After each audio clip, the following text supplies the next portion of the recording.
B cricket নিউজে সকলকে স্বাগত জানাই। এই ভিডিওতে জানাবো আইপিএল 2024-এ কেকেআরে মুজিবুর রহমান কেন খেলবে না এবং মুজিবুরের পরিবর্তে কোন ক্রিকেটারকে নিতে পারে KKR. Afghanistan cricket board NOC না দেওয়ায় আইপিএলে কেকেআরের হয়ে খেলার সম্ভাবনা কমেছে মুজিবুর রহমানের।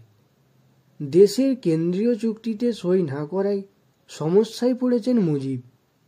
এই পরিস্থিতিতে আইপিএলের আগে মুজিবের পরিবর্তন হিসাবে 3 জন বিদেশি ক্রিকেটারকে নিতে পারে কেকেআর।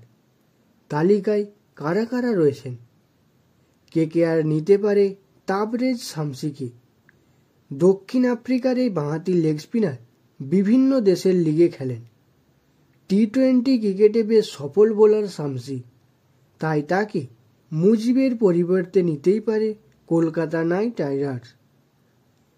এছাড়া কেকেআর নিতে পারে আকিল হোসেনকে। নাইট ফ্র্যাঞ্চাইজিতে আগেও খেলেছেন তিনি। ক্যারিবিয়ান প্রিমিয়ার লিগে ত্রিনবাগো নাইট রাইডার্সের সদস্য ছিলেন। তিনিও বাঁহাতি স্পিনার, বল করার পাশাপাশি ব্যাটও করতে পারেন।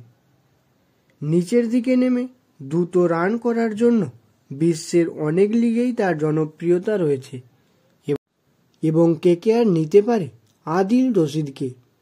ইংল্যান্ডের এই অভিজ্ঞ স্পিনারকে কোনো দল এবারের নিলামে কেনেনি, কিন্তু ক্রিকেটের 3 ফরম্যাটেই ভালো স্পিনার হিসাবে পরিচিত আদিল রশিদ। বলের পাশাপাশি ব্যাটও করতে পারেন তিনি, তাই মুজিবের বদলি হিসাবে তার কথাও ভাবতে পারে নাইট ম্যানেজমেন্ট।